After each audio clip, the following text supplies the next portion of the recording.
అందరికీ నమస్కారం. చాలా ఉత్సాహభరితంగా కేరింతలతోటి ఇక్కడ విచ్చేసినటువంటి కళాభిమానులకు, మా అభిమానులకు, హనుమాన్ అభిమానులకు ప్రతి ఒక్కరికి నా హృదయపూర్వక నమస్కారాలు. ముఖ్యంగా ఈనాటి ఈ హనుమాన్ ప్రీ రిలీజ్ ఫంక్షన్ రావడానికి దోహదపడినవి 4 కారణాలు. ఒకటి, ప్రత్యేకించి చెప్పనక్కర్లేదు, నా ఆరాధ్య దైవం. నేను చిన్నప్పటి నుంచి అన్నీ తానే అమ్మా నాన్న తర్వాత అని అనుక్షణం నేను ప్రార్థించే ఆ హనుమాన్ని సెంట్రిక్గా తీసుకుని ఆయన గురించి తెలిపే ఒక సినిమా ఈ హనుమాన్. అదొక కారణమైతే డైపర్లో వేసుకునే స్థాయి నుంచి ఈరోజు డయాసులు ఎక్కే స్టేజ్కి వచ్చాడు నా ముందంటే అలా అంచెలంచెలుగా ఎదుగుతున్న తేజ సజ్జ ఒక కారణం. ఈ మధ్య ఈ ట్రైలరు, ఈ టీజరు, ఈ హనుమాన్ చూసినప్పుడు అందులో నాకు చాలా ఫినెస్, ఆ ఫైనాలిటీస్, ఆ విఎఫ్ఎక్స్ కానివ్వండి, కథ కానివ్వండి, ఆ సౌండింగ్ కానివ్వండి చాలా బాగుండి ఫస్ట్ టైం ఎవరి డైరెక్టర్ అని అడిగి తెలుసుకున్నాను. ఆ 3వ కాలం ఎవరంటే సురేష్ వర్మ. అండ్ అలాగే ఇవన్నీ తెలుసుకున్న తర్వాత నాకు అనిపించింది ఖచ్చితంగా ఈ సినిమా చాలా ఫైనెస్ట్ ఫిల్మ్ అవుతుంది అని తెలిసింది. ఆ తర్వాత కొద్ది రోజుల క్రితం వీళ్ళిద్దరూ నా దగ్గరకు వచ్చి ఈ సినిమాకి మీరు ముఖ్య అతిథిగా రావాలి అంటే అసలు ఏమాత్రం సమయం తీసుకోలేదు. ఖచ్చితంగా వస్తాను, మీతో ఉంటాను, అన్ని రకాలుగా నా ప్రోత్సాహం మీకు ఉంటుందని చెప్పేసి చెప్పడం జరిగింది. అండ్ నేను ఎప్పుడూ నా ఆరాధ్య దైవమైనటువంటి హనుమంతుడి గురించి ఎప్పుడు నేను చెప్పుకునే సందర్భాలు నాకు తారసపడలేదు, ఎక్కడ చెప్పుకోలేదు. కానీ ఒక్కొక్కసారి మనలో ఉన్న భక్తి చెప్పుకోవాలా అని నాకు అనిపిస్తుంటుంది, కానీ ఒక్కొక్కసారి చెప్పుకోవాలి అని కూడా నాకు తోస్తుంటుంది. ఎందుకంటే ఏ ఆంజనేయ స్వామిని నేను తలుచుకుంటూ చిన్నతనం నుంచి ఒక నిబద్ధతతో, ఒక క్రమశిక్షణతో, ఒక లక్ష్యంతో, ఒక ధ్యేయంతో ఈ రోజున ఈ స్థాయికి వచ్చానో, ఎవరి అండదండలు, ఎవరి ఆశీస్సులు నాకున్నాయని బలీగా నమ్ముతానో, ఆ స్వామి మీద ఒక కథ వస్తుంది అంటే అలాంటి స్టేజ్ మీద ఆయనతో నాకున్న అనుబంధాన్ని చెప్పుకోవాల్సినటువంటి సిచ్యువేషన్ ఉంది. చెప్పుకోవాలి, చెప్పడం ధర్మం. ఎందుకంటే ఇక్కడ ఉన్నటువంటి ఎంతోమంది యూత్ ఉన్నారు, టీవీల్లో వీక్షిస్తున్న వాళ్ళు మరి ఎంతో లక్షల్లో ఉన్నారు. వీళ్ళందరికీ ఒక ఇన్స్పిరేషన్, ఒక మోటివేషన్ ఉంటుంది. కాబట్టి ఇక్కడ చెప్పడం అన్నది అది ఒక హిందుత్వం గురించో లేకపోతే మరొక మతం గురించో అని చూసుకోకుండా ఒక ఇన్స్పైరింగ్ పర్సనాలిటీ మనల్ని ఎంత పైకి రావడానికి, మనల్ని అత్యంత స్థానం నిలబెట్టడానికి ఎలా దోహదపడతాడు, పూర్తిగా ఆయనకి మనం సరెండర్ అయిపోతే అన్న దానికి ఒక ఎగ్జాంపుల్గా ఈ హనుమంతుడు నేను తీసుకున్నాను. చిన్నప్పటి నుంచి ఆయనే నమ్ముకున్నాను. కాబట్టి అది మీరు కూడా ఎవరైనా సరే అలా నమ్ముకుంటే కనుక అలా స్థాయికి, ఉన్నత స్థాయికి వస్తారు. మీకు అది ఇన్స్పిరేషన్గా ఉంటుందన్న ధ్యేయంతో ఈరోజు చెప్పాలనుకుంటున్నాను. ఇది చాలా మనసు అంతరాంతరాల్లో నుంచి నేను వెలిబుచ్చుతున్నటువంటి ఇది. మా ఇంట్లో ఎవరు దైవభక్తులు లేరు. నాన్నగారు కమ్యూనిస్ట్, ఆయన ఫోటోకి దండం పెట్టడం చాలా రేరు. ఎప్పుడైనా అమ్మ కోరిక మేరకు తిరుపతి వెళ్ళి ఆ స్వామి దర్శనం చేసుకుని వచ్చేసేవాళ్ళం తప్ప, శనివారం అమ్మ వెంకటేశ్వర స్వామికి దండం పెట్టేది తప్ప, అంతమించి ఎవరు ఫోటోలకు దండం పెట్టగాని, స్వాముల్ని కొలవడం కానీ, దేవుణ్ణి ప్రార్థించడం కానీ ఏమీ లేదు. అలాంటిది ఈ చిన్నతనం అంటే 7th క్లాస్ నేను చదువుతుండగా అది పొన్నూరు, అక్కడ ఒక ఆంజనేయ స్వామి గుడి ఉండేది. ఆ ఆంజనేయ స్వామి గుడిలో నేను రోజు వెళ్ళి ఆంజనేయ స్వామి దండం పెట్టుకుని వస్తుంటాను స్కూల్ నుంచి వస్తూ. ఆ తర్వాత next year 7th class 8th class నేను బాపట్లలో చదివేవాడిని. ట్యూషన్ నాకు ఆంజనేయ స్వామి గుడి దాటుకుంటూ వెళ్ళాలి. తిరిగి వచ్చేటప్పుడు ఈవినింగ్ 8 ఎంత అవుతుండేది. కొంచెం చీకటిగా ఉండేది. ఇప్పుడు అంత బిజీగా అప్పుడు ఉండేవి కాదు కాబట్టి కొంచెం భయంగా ఉంటుండేది. కానీ ఆ హనుమంతుడి గుడి పక్క నుంచి వెళుతుంటే అందులో ప్రసాదాలు ఇచ్చే సమయం, ఆ వంక ఈ వంక ఆకలి అవుతుండేది. వెళ్ళి ప్రసాదం కోసం హనుమంతుడితో భక్తి ఏర్పడింది నాకు. అలాగా ప్రసాదం తీసుకుంటూ అక్కడే తింటూ ఆయా స్వామి ఆ పూజారి ఎవరైతే ఉన్నారో ఆయన చెప్పే విషయాలు ఆ హనుమంతుడి గురించి వింటూ అక్కడ హనుమాన్ చాలీసా ఆ పలకల మీద శిలా పలకల మీద రాస్తుంటే అవన్నీ ప్రాక్టీస్ చేస్తూ అలాగే తెలియకుండా నాలో ఆయన మీద భక్తిభావం అలాగ కుదిరిపోయింది. కుదిరిన తర్వాత అక్కడి నుంచి నేను మొగల్తూరు వెళ్ళి 7th 8th 9th క్లాస్ చదువుతాను. ఆ సమయంలో మా ఫ్రెండ్స్ తోటి బజార్లో వెళ్తుంటే మీకు గుర్తుండి ఉంటుంది, చాలామంది ఎవరైతే విలేజ్ నుంచి వచ్చారో వాళ్ళకి బాగా తెలుసు, రోడ్డు మీద ఒక చెక్స్ ఉన్నటువంటి ఒక ఇది వేసుకుని ఒక్కొక్క చెక్స్లో ఒక్కొక్క వస్తువుని ప్లాస్టిక్ వస్తువులు రకరకాల వస్తువులు పెట్టి ఒక క్యాలెండర్ ఉండేది. క్యాలెండర్ కింద మిఠాయిలు అతికించేవాడు. సో మనం 2 పైసలు 3 పైసలు ఇస్తే ఆ మిఠాయి మనకి ర్యాండమ్గా చింపుకోవచ్చు. అది ఓపెన్ చేస్తే ఇంత పెప్పర్మెంట్ ఉంటుంది. ఆ పెప్పర్మెంట్ వెనకాల ఒక నెంబర్ ఉంటుంది. ఆ నెంబర్ చూసుకుని చెక్స్లో చూసుకుంటే ఏ వస్తువు, అది ప్లాస్టిక్ దువ్వెన రావచ్చు, ప్లాస్టిక్ అద్దం రావచ్చు, ఒక్కోసారి ఏమీ రాకపోవచ్చు. అలా చూసుకుంటే నాకు ఒక క్యాలెండర్ వచ్చింది. ఆ క్యాలెండర్ ఇచ్చాడు. ఓపెన్ చేస్తే హనుమంతుల వారి క్యాలెండర్, ప్రసన్న ఆంజనేయ, గుండె చీల్చుకున్నది. ఆ హనుమంతుడు వాడు ఏ సమయంలో వచ్చిందో ఈ రోజుకి మా ఇంట్లో అది అలా కొలువై ఉంది. ఆంజనేయ ఫ్రేమ్ కట్టి అది పూజిస్తూనే ఉన్నాను గత ఎన్నో సంవత్సరాలుగా. దాదాపుగా నాకు 12-13 సంవత్సరాలు అప్పటి నుంచి. అంటే ఏంటో తెలీదు, హనుమంతుల వారి గురించి నేను ఆయన వెంటపడ్డానా, ఆయన మీద నాకు ఒక గురి కుదిరేసరికి ఆయన నా వెంటపడ్డారో నాకు తెలియదు. కానీ నా యొక్క జీవితంలో అంతర్భాగం అయిపోయారు. అది అంతటితో ఆగకుండా నేను 10th చదివే సమయానికి మా నాన్నగారికి ఎక్కడో పేరాల చీరాల అనే ఊళ్ళో నాన్న పనిచేసేవాళ్ళు. అక్కడి నుంచి నాన్నగారికి మాడుగులని ఉత్తరాంధ్రలో అయింది ట్రాన్స్ఫర్. అక్కడికి వెళ్ళటం నాన్నగారికి ఇష్టం లేదు. సో లాంగ్ లీవ్ పెట్టేశారు.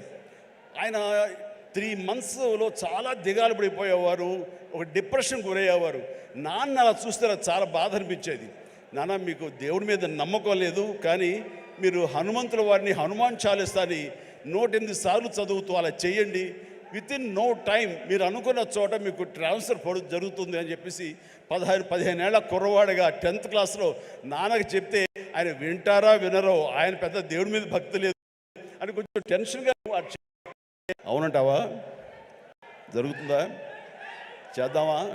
చేయనా అంటే అప్పటికప్పుడు హనుమాన్ చాలీసా నేనే ఒక చిన్న కాగితం రాసేసి నాన్నకి వచ్చాను. నాన్న 2-3 సార్లు చదివారు. ఆ తర్వాత 108 సార్లు ఆయనకి చిట్టి గారెలు ఆయన మెళ్ళో వేసి 108 గారెల్ని, ఆ తర్వాత మార్నింగ్ నుంచి ఈవినింగ్ మధ్యాహ్నం వరకు అయిపోయింది. అలా చదివేవాళ్ళు. నమ్మండి నమ్మపోండి, నెల రోజుల లోపల ఆయనకి మళ్ళీ ఏ ఊరైతే కోరుతారో ఆ ఊరికి ట్రాన్స్ఫర్ అయిపోయేసరికి నాన్నకి విపరీతమైన నమ్మకం ఏర్పడిపోయింది. చెప్తుంటారు, నాకు గురువు ఎవరో కాదు, హనుమంతుడి పరిచయం చేసిన గురువు మా పెద్ద అబ్బాయి మా శంకర్ బాబు అని. నాకు చాలా ఆనందం వేసింది. నాన్న లాంటి ఒక కమ్యూనిస్టు భావాలు ఉన్నటువంటి ఒక నాస్తికుడిని నేను ఈ రకంగా దైవభక్తుడిగా మార్చానని చెప్పేసి అక్కడి నుంచి మా ఇంట్లో మా యొక్క కులదైవం ఆంజనేయ స్వామి అయిపోయారు. ఇది ఇలా ఉండంగా పేరాల అనే ఊరప్పుడు నేను డిగ్రీ అయిపోయింది. నెక్స్ట్ ఏం చేయాలి అనే ప్రయత్నంలో చెన్నై వెళ్ళి ఫిల్మ్ ఇన్స్టిట్యూట్లో జాయిన్ అవుదాం అనుకుంటుండగా మా పెరట్లో తిరుగుతుండగా నాకు ఎర్లీ మార్నింగ్ ఏదో కాయిన్ ఒకటి కింద పడి ఉంది. ఏంటనే కాయిన్ అని చెప్పేసి కాలుతో ఇలాగ అన్నాను. అది సేవండి హనుమాన్ ఇది ఉండేది బిళ్ళ. వెంటనే కళ్ళకు అద్దుకుని పొరపాడైపోయింది అనేసి చూస్తే హనుమంతుడి బొమ్మ ఉంది.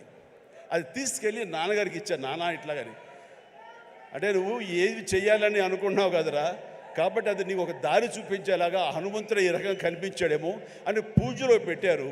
అక్కడి నుంచి నా ప్రయత్నాలు నేను చేయటం, అలాగే మెడ్రాస్ ఫిల్మ్ ఇన్స్టిట్యూట్లో నా ప్రయత్నాలు చేయటం, అక్కడికి వెళ్తే నాకు అవకాశం రావటం. నేను వెళ్లే ముందు నాన్నగారు దీన్ని ఒక దండగా, ఒక లాకెట్, ఆర్టిన్ షేప్లో ఒక లాకెట్లో పెట్టి నా మెడలో వేశారు. అది నేను చాలా ఒక ఆశిస్తులా గారు, ఒక మనోధైర్యం, అంటే జేబులో బొమ్మ ఉంటే ఎంత ధైర్యంగా ఉంటుంది ఆ రకంగా ఫీల్ అయ్యి వెళ్ళేవాడిని. అప్పటి నుంచి అవకాశాల మీద అవకాశం ఎలా వచ్చినాయో 1977 నుంచి 78 అండ్ 79 ఆ ప్రాంతంలో, సార్ 80 కదా, సారీ 78, 79 అక్కడి నుంచి అవకాశాలు ఎక్కడ కూడా ఆగకుండా రావడం జరిగింది. అంత ఆ స్వామి మహిమ అనుకునేవాడిని, ఆయన నిరంతరం పూజించుకునేవాడిని. ఆయన్ని పూజించుకునే ప్రతిసారి నన్ను ఉన్నతమైన స్థితికి తీసుకెళ్ళి స్వామి నేను కూడా అంత క్రమశిక్షణతో ఉంటాను, ఎక్కడ వక్రదారులు కానీ వంకరదారులు కానీ నేను వెళ్ళను, అంత ఒక స్థితభేదంతో ఉంటాను, ఖచ్చితంగా డిసిప్లిన్గా ఉంటాను, క్రమశిక్షణతో ఉంటాను, ఎప్పుడు ఆయనతో ఇంటరాక్ట్ అవుతూనే ఉంటాను, ఆయనతో సంభాషిస్తూనే ఉంటాను. అలాంటి నేను అది పెట్టుకున్నప్పుడు చాలా సినిమాలు చేశాను. నాకు తెలిసి 1980లో ఒక సినిమా తాతయ్య ప్రేమలేలు, దానికి డబ్బింగ్ చెప్తుండగా ఒక ఏవిఎం జీలో కూర్చున్నాను. ఆ తర్వాత డబ్బింగ్ చెప్పారు. ఇంటికి వెళ్ళేసరికి లోపల బిళ్ళ కనపడలేదు, ఆ పై చుట్టూ ఫ్రేమ్ మాత్రమే ఉంది. ఎంత డిప్రెస్ అయిపోయానంటే, ఏంటి ఏం తప్పు చేశాను, ఎందుకు స్వామి నా నుంచి దూరం అయిపోయాడు, ఇది నాకు ఏమైనా మంచిది కాదా, అపశకునం అంటూ అసలు భోంచేయలేదు, ఏమీ చేయలేదు, తల్లడిల్లిపోయా. ఆ తర్వాత 2 days తర్వాత మళ్ళీ అదే థియేటర్కి డబ్బింగ్ చెప్పడానికి వెళ్ళినప్పుడు ఎక్కడితే కూర్చొని అక్కడే కూర్చున్నాను. అలాగే కూర్చుంటూ స్వామి దొరికితే బాగున్నట్టే కరెక్ట్గా రండి, ఆ తివాచి ఉంది కింద, అక్కడ ఇరుక్కుపోయి మళ్ళీ స్వామి కనిపించేసరికి ఎంత ఎనలేని ఆనందం, ఎంత ఇదంటే నాకు ఇండస్ట్రీలో తిరుగులేదు, స్వామి నన్ను పరీక్ష పెడుతున్నాడు, అంతేగాని ఇంకోటి కాదు అంటూ స్వామి నేను ఎప్పుడు వదలను అంటూ ఆయన్ని పెట్టాను. మా నాన్నగారికి చెబితే ఆయన అరే చుట్టూ కొంచెం క్లాంప్స్ లాంటివి పెడదాము, సోదరు అసలు కదలదు, ఆ స్వామిని కాంక్రీట్ చేసుకుని నీలో ఉంచేసుకుంటూ అవుతుందని చెప్పేసి నాన్న దాన్ని మళ్ళీ రీడిజైన్ చేసి వేశారు. మీరు అప్పటి నుంచి సినిమాలు చూస్తే, నా ఓల్డ్ సినిమాలు, ఆ లాకెట్ ఎప్పుడు నా మెడలో ఉంటుంది. నేను ఒక భేద క్యారెక్టర్ వేసినా సరే అది మెడలో ఉండకూడదంటే తీసి నడుము దగ్గర ఎక్కడో పెట్టినవాడు తప్ప ఆయన నాకు దూరం అయిపోకూడదు, బిగించి హోల్డ్ చేసి ఆ హనుమాన్ నేను ఇక్కడ పెట్టినవాడిని. ఆ తర్వాత 2000 ఇయర్లో నేను అన్నయ్య సినిమా చేస్తుండగా, అన్నయ్య సినిమాలో 2 క్యారెక్టర్లు, ఆట కావాలా పాట కావాలా, అది సిమ్రాన్తో చేసే ముందు ఒక చెట్టుకు నేను పట్టుకుని వేలాడుతుంటాను. నా ఆత్మారాముడు నన్ను లాగి నెట్టి ఆ అమ్మాయి వైపు నెడతాడు. నెట్టేప్పుడు ఇది హ్యాంగ్ అవుతుంది సార్, అడ్డుగా ఉందని కెమెరామెన్, బహుశా ఎవరు మన కెమెరామెన్ చోటకే నాయుడు ఆ మాట అనకపోయి ఉంటే ఇప్పుడే నా దగ్గర ఉండేది అనేసి అలాగా అని చెప్పి తీసేశారు. ఇలాంటి ఎవరో పక్కన ఉంటే పక్క వాళ్ళకి ఇచ్చేస్తాను. ఆ తర్వాత మర్చిపోయాను, కనపడలేదు. అయితే ఏదంటే లేదు లేదు ఎవరి దగ్గర లేదు, సరిగ్గా ఎత్తకంటున్నాను, ఎవరి దగ్గర లేదు. పోలే స్మాల్ ఒక 2 సవర్ల బంగారం అనిపించింది. ఏంటి తేడా, 80లోనేమో తల్లడిల్లిపోయాను, స్వామి నుంచి దూరం అయిపోయారని. అదే 2000 వచ్చేసరికి ఇట్స్ ఓకే, 2 సవర్ల బంగారం అనుకున్నాను. ఏమిటి అంటే నాకు ఈలోగా వచ్చిన పరిణితి కానీ మనలో మెచ్యూరిటీ కానీ, భగవంతుడు అనేవాడు బాహ్యంగా ఉండడు, భగవంతుడు అనేవాడు మనలో అంతర్లీనం అయిపోతాడు, మనలో మమేకం అయిపోతాడు, మన అంతర్భాగం అవుతుంది. అది హనుమంతుడు అనేది మన యొక్క అంతరాత్మ తప్ప మరొకటి కాదు అని తెలుసుకోవడం నాకు అన్నేళ్ళు పట్టింది. అందుకని ఆ చిన్నతనంలో కౌలించుకోవడానికి ఫిజికల్గా ఉండాలి, పెద్ద అయిన తర్వాత మన మనసులో కళ్ళు మూసుకుంటూ ఆయన మనతో సంభాషించే లెవెల్కి మనం ఉండాలి. హనుమాన్ ఒక్కసారి కనుక మనల్ని ఆశీస్సులు అందించాడంటే జీవితాంతం వదలడు, మనలోనే నిబిడీకృతం ఉంటాడు, మనలోనే అంతర్లీనంగా ఉంటాడు. ప్రతి క్షణం మన ఆత్మ అంతరాత్మ ఆయన మనం కాపాడుతుంటాడు, మనల్ని నిర్దేశిస్తుంటాడు, మన మార్గ నిర్దేశం తెలియచెప్తుంటాడు అని నాకు అనిపించిన తర్వాత ఈ రోజు వరకు నాకు హనుమంతుడు అంటే పూజలు పునస్కారాలు ఏమి చేయను, ఏ గుళ్ళు గోపురాలు తిరగను. కానీ ఏదైనా సమస్య వచ్చినప్పుడు పడుకునే ముందు ఇలా ఉందని నా అంతరాత్మతో నేనే మాట్లాడుకుంటా, నా అంతరాత్మనే హనుమాన్తో నేనే మాట్లాడుకుంటాను. తెల్లవారు లేచేసరికి నాకు దానికి సమస్యకి పరిష్కారం లభిస్తుంటుంది. అట్లా నా జీవితం ఇంతవరకు సక్సెస్ఫుల్గా వెళ్ళటానికి బహుశా ఆ హనుమాన్, ఆ తెలియని అద్వితీయమైన అతీంద్రమైన శక్తి నన్ను కాపాడుతుంది, నడిపిస్తుంది నాకు అనిపిస్తుంటుంది. అట్లాగా ఈ రోజున ప్రతిదీ ఆ హనుమాన్ అనేది నాలో అంతర్లీనంగా ఉంది, కానీ ఎక్కడ ఎప్పుడు చెప్పుకునే అవకాశం కలగలేదు. ఈ రోజు నాకు చెప్పుకునే అవకాశం నాకు ఈ హనుమాన్ సినిమా ఈ స్టేజ్ మీద కలిగింది. మీతో ఈ రోజున పంచుకుంటున్నాను. చాలా చాలా ఆనందంగా ఉంది. అండ్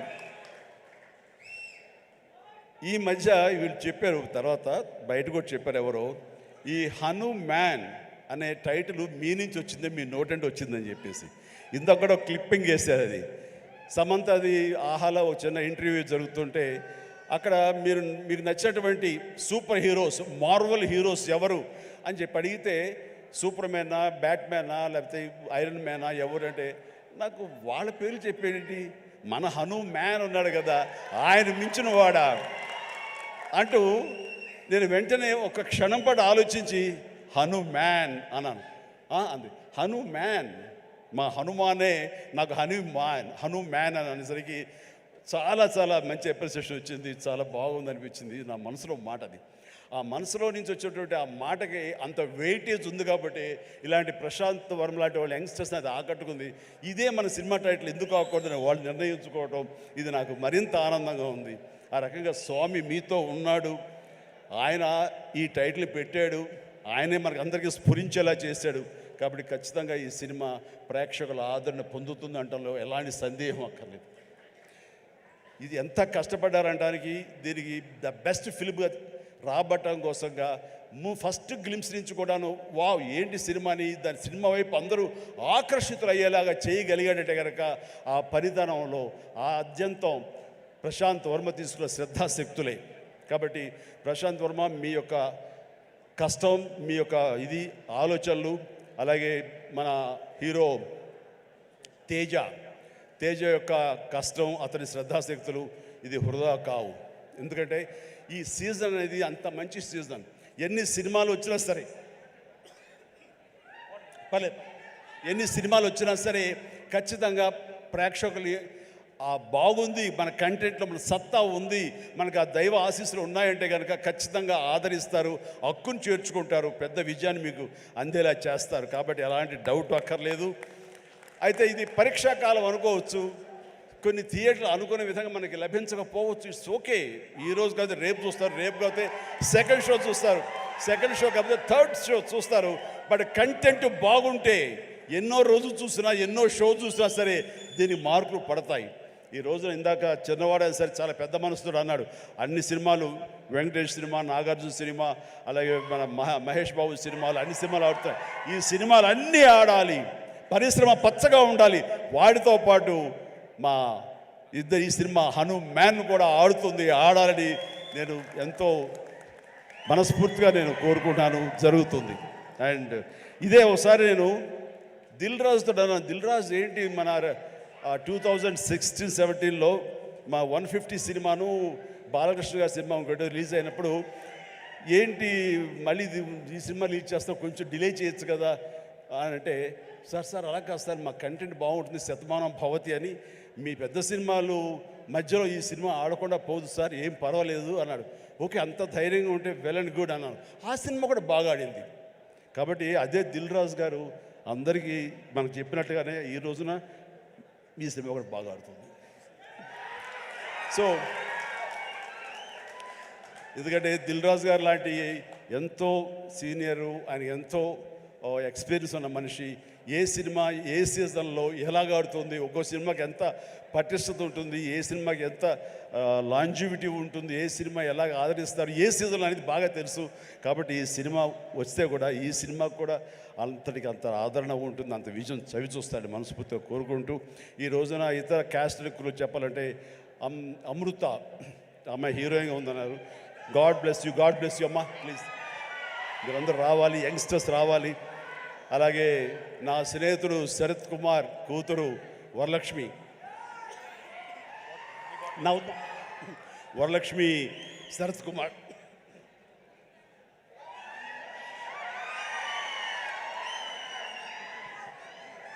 ఈ మధ్య కాలంలో అమ్మాయి సినిమాలు చూస్తూ వస్తాను, ఒక్కొక్క క్యారెక్టర్ ఒకలా చేస్తుంది. ఒక్కోసారి నాకే భయం వేస్తుంది, ఏంట్రా బాబు అని చెప్పేసి, అంత పవర్ఫుల్గా చేస్తుంది. ఈ కేటగిరీలో మనకి ఇంత యంగ్ అమ్మాయిలు అలాంటి పవర్ఫుల్ క్యారెక్టర్ చేసేవాళ్ళు ఎవరు లేరు. ఒక కొత్త జోనర్లో కొత్తగా ఉంటుంది. అండ్ ఇలాంటి వరలక్ష్మి లాంటి ఆర్టిస్టులు చూసిన తర్వాత కొన్ని క్యారెక్టర్స్ క్రియేట్ చేయబడతాయి. సో అదే అన్నాను, చెన్నైలో ఉన్నావా, ఇక్కడ ఉన్నావా వరలక్ష్మి అంటే ఇక్కడే ఉన్నాండి, ఇక్కడే ఉన్నామా, నీకు బోర్డులంది అవకాశాలు వస్తాయి కాబట్టి తెలుగు ఇండస్ట్రీని హక్కు చేర్చుకుంటుంది, పైగా తెలుగు అమ్మాయి కాబట్టి అని చెప్పాను. So all the very best అమ్మ, గాడ్ బెస్ట్. అలాగే విలన్గా చేసినటువంటి వినయ్ చాలా వెరీ పవర్ఫుల్గా చేస్తారు. Vinay please please please please please stay stay stay. Vinay, wonderful. You look damn good, like a Hollywood. You look a Hollywood villain, and you have your own mark, and you will have your own market here. Definitely, all the very best. And ప్రతి ఒక్కరికి నేను మనస్ఫూర్తిగా అందుకు చెప్తాను. And Niranjan Reddy గారికి కూడా నా హృదయపూర్వక అభినందనలు. ఈ సినిమా గురించి ఫస్ట్ నాకు పరిచయం చేసిన ఎవరో తెలుసా? మా సినిమా షూటింగ్లో ఎనీ గెసెస్?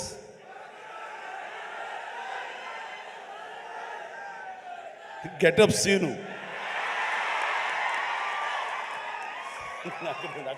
దగ్గర రాకు. అండ్ గెటప్ సీను, సార్ ఒక సినిమా చేస్తున్నాను సార్ నేను, మీరు హనుమంతుల భక్తులే కాబట్టి మీతో షేర్ చేసుకోవాలని. ఏం సినిమా, ఎవరు? మన తేజ తెలుసు కదండి, తేజ చేస్తున్నాడు, ఇలా ప్రశాంత్ అని డైరెక్టర్, ఏమండి భలే ఉంది అని చెప్పి సినిమా గురించి సినిమా గురించి చెప్తాడేమో అనుకుంటే తన గెటప్ తన క్యారెక్టర్ గురించి చెప్తూ వచ్చాడండి. మొదటి వరకు బాగుంది, తర్వాత నిన్ను ప్రమోట్ చేసుకోవడం నాకు కొంచెం ఇంకా బాగుంది. సో అంటే ఒక సినిమాలో బాగుంది అంటే ఏ క్యారెక్టర్ ఇచ్చినా సరే అది అంతగా అలరిస్తుంది అని ఆ సంతోషాన్ని నాతో పంచుకోవడం తెలుస్తుంది. అదో చెప్పునే విధానం బట్టి ఆ సినిమా ఎంతగా అతనికి ఆకట్టుకుందనడానికి ఇది చిన్న మచ్చుతునక. అండ్ ప్రతి ఒక్కరికి, అటు కెమెరామెన్ గారికి, ఇతర కాసర్ల గారికి, కేకే గారికి, లిరిసిస్, ఇలా ప్రతి ఒక్కరి మ్యూజిక్ డైరెక్టర్ గారికి, ఇలా ప్రతి ఒక్కరికి మనస్ఫూర్తిగా నా హృదయపూర్వక అభినందనలు తెలియజేస్తూ నేను చెప్తున్నాను, ఒక్కళ్ళలో కూడా ఏమాత్రం డల్ అనేది పెట్టుకోకండి. Cinema super duper hit. That's it. జై హనుమాన్, జై హింద్.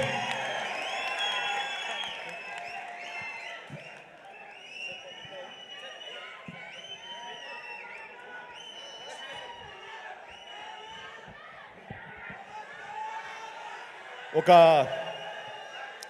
చక్కటి అనౌన్స్మెంట్ చేయండి, మీ నోట్తో చేస్తే బాగుంటుంది అని హీరో, ప్రొడ్యూసర్ గారు, డైరెక్టర్ గారు నాతో చెప్పారు.